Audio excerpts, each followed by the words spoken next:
So if you're joining us for this deep dive, chances are you're someone with goals. You have ambitions, you make these meticulous plans, you budget the time, and then it happens.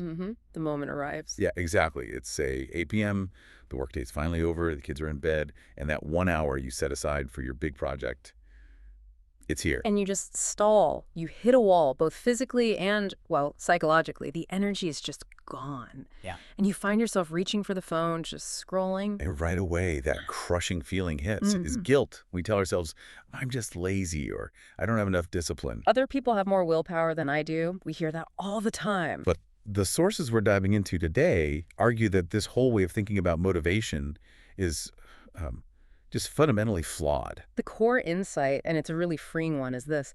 Long-term motivation doesn't fail because you're out of willpower.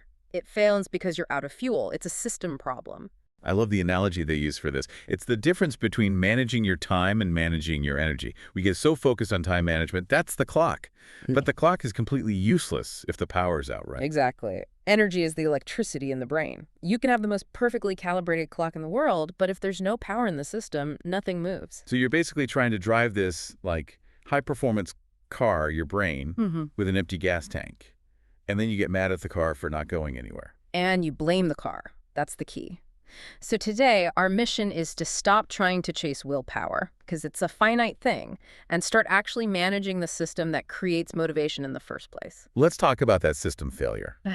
Because we spend so much effort trying to win with willpower, we sort of shouted ourselves to try harder. But we keep losing. And we're losing to what the material calls the ecosystem, all the biological and environmental things that are really in charge. So you can have the most inspiring poster on your wall, but if your body's basically screaming for survival, the poster, it doesn't stand a chance. It loses every time.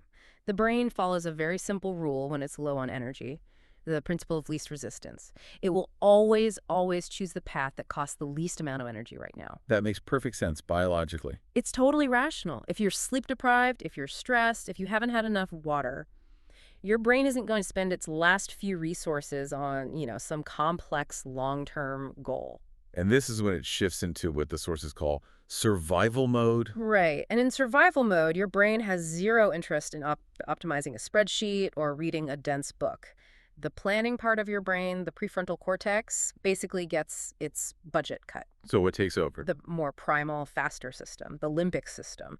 And that system wants one thing: immediate, guaranteed rewards. So you get these behaviors like seeking fast comfort, high dopamine stuff like social media, and just actively avoiding anything that feels hard or slow. Which sounds a lot like the definition of procrastination. It's the biological root of it. It's not a moral failure. It's an energy negotiation. The brain says, hey, if I put this hard thing off, I save 10 units of energy right now. But that little delay almost always snowballs, doesn't it? It does. It creates this huge mental block that costs 100 units of energy to deal with later.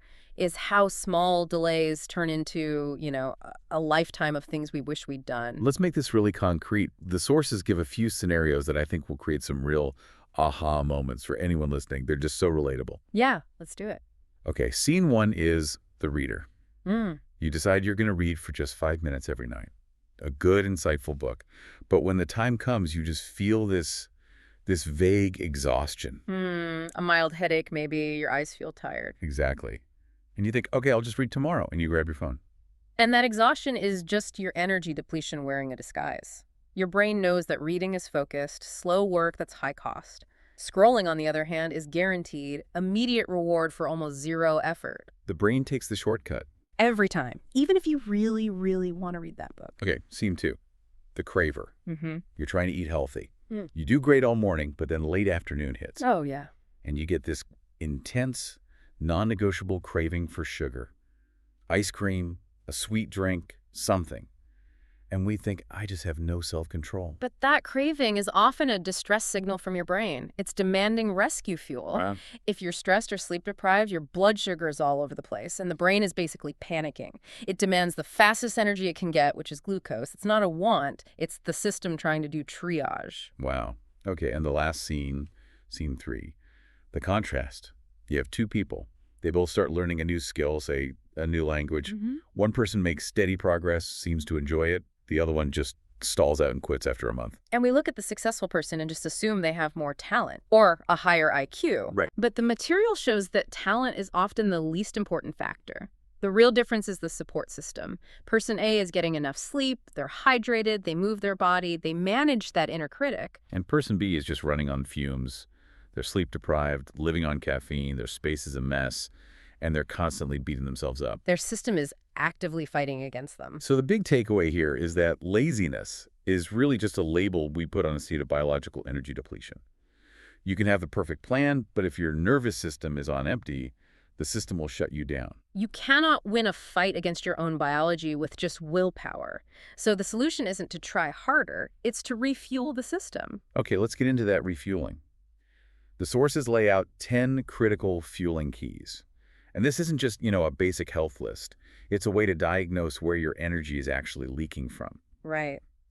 We can think of these 10 keys in a few groups. Let's start with the absolute foundation, the physical, biochemical stuff. Okay, so the first one is a brain-optimized diet. And maybe we compare this with another one, sleep. They seem really connected. Oh, they're deeply connected. Your brain needs premium fuel. It uses a quarter of your body's energy. So we're talking about things that give slow, steady energy omega-3s from fish like salmon, avocados, walnuts, blueberries, things that keep your blood sugar stable. So you avoid that energy roller coaster that pushes you into survival mode. Exactly. And then sleep. Sleep isn't just rest. It's active maintenance. It's when your brain literally does trash removal. It cleans house. It cleans house. It clears out all the metabolic waste that builds up from thinking all day. If you cut sleep short, you wake up with a physically dirty, foggy brain. You're demanding your engine run at high performance when it's clogged with gunk. When you put it like that, it's impossible to justify skipping sleep. Okay, what about the next couple of physical keys? Okay, let's talk hydration and supplements. Hydration feels so basic, but your brain is 75% water. Even a tiny bit of dehydration leads to measurable brain fog. It should be the first question you ask yourself. Did I drink enough water today? And supplements are for when your diet isn't quite cutting it, right? If you have a deficiency in, say, vitamin D or B12. Precisely. You can't expect your brain to be creative and focused if it's deprived of basic building blocks. It's about checking for those deficits with a professional, not just guessing. So that's the biochemical base. What about the more active physical stuff, like protecting the brain and stress management? Well, protecting the brain is obvious, don't take dumb risks, but it's also about protecting it from chemical overload, and that's where stress management comes in.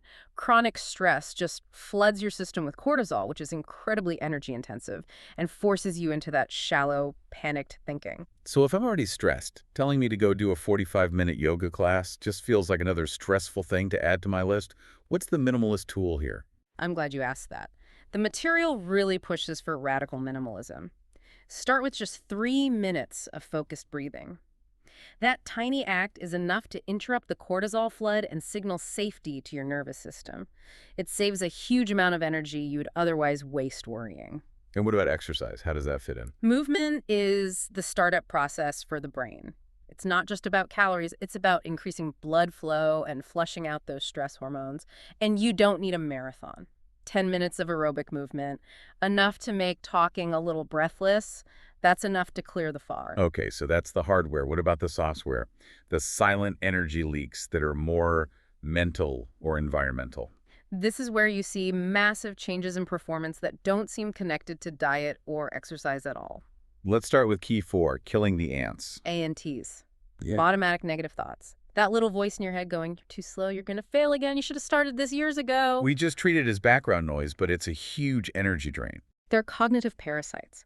Every single time one of those thoughts runs through your head, your brain spends energy on it. If you let that run all day, you've used up your fuel before you even start your actual work. So the goal isn't to force positive thinking, it's just to stop the drain. Yes. Acknowledge it's an ANT, that it's not true, and refocus.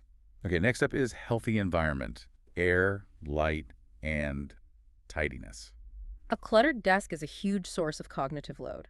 Your brain is processing everything it sees, so if it has to constantly filter out piles of paper and visual noise, it's spending energy. All day, silently. Cleaning your space is like plugging a slow, continuous leak in your battery. That makes so much sense. What about the positive social network? Yeah. That one's fascinating. Our brains don't exist in a vacuum. We absorb the standards and emotional state of the people we spend the most time with. If your circle is full of cynicism or drama, it takes a ton of energy to constantly fight that off. You absorb it? You do. So you want to be in networks that, uplift you and demand productive effort. And the last one here is learn new things. This one feels like it uses energy, not provides it. It's a productive struggle. Learning creates new neural connections. It keeps the machine young. Stagnation, on the other hand, is actually draining in the long run because it leads to boredom and the brain engages less and less. Novelty is a stimulant. Okay, so we've got these 10 keys. It's an amazing diagnostic tool, but I can hear people thinking, great, 10 more things I have to do. This is overwhelming. And that reaction is totally normal. It's exactly why the sources say you cannot try to fix all 10 at once. That would just burn you out even more. So where do you start? You start with the one thing you are neglecting the most. And you use a minimalist approach. Let's get into that. The sources give a really specific, low-effort plan to get started, the 7-day minimalist practice. Yeah, it's light but powerful. It focuses on 4 high-impact actions to stabilize the whole system. Okay, what's number 1? Hydration protocol. Just focus on that. Set reminders on your phone. Make sure you're consistently drinking enough water. Tackle the simplest form of brain fog first. Number 2 is a movement microdose. 10 minutes. That's it. A fast walk on your lunch break. Dancing in the kitchen for a couple of songs. Just get that startup process to happen once a day. Number 3, sleep fix time. This one's interesting. It's not about duration at first. It's about consistency. Just commit to a fixed bedtime. Even if it's only 15 minutes earlier than usual, consistency is what primes the brain for that trash removal process. That's what gives you the biggest bang for your buck in next day energy. And the final piece, number 4, is the ANT protocol. This is to fight that self-criticism. Yes. When a negative thought, an ant, pops into your head, you have a 3-step process. Okay. First, you label it. This is an ANT. That creates distance. Second, you challenge it. It is not the truth. And third, you redirect to action. What is my next small, low-energy action? That immediately shifts your brain from emotional worry, which is high cost, to simple problem solving, which is low cost. I love how accessible that feels. It's not about finding more discipline. It's about performing these small, consistent acts of refueling. You're not fighting yourself. Exactly. When you stop living in an energy deficit, when you start honoring your own ecosystem, motivation just sort of returns. It doesn't require all this effort because the system is finally working for you. So we've really established that long-term motivation is a fueling system. It's not this magical flame some people have and others don't. The whole focus has to shift from trying harder to just sustaining your energy. Which brings us to the final thought for you to take away today. It's a principle that really summarizes this whole deep dive. What is it? You form the habits and then the habits form you. Your job is to invest in your ecosystem now to fix those fueling keys. And once you do, you can step back and let that corrected system start generating the motivation you need almost effortlessly.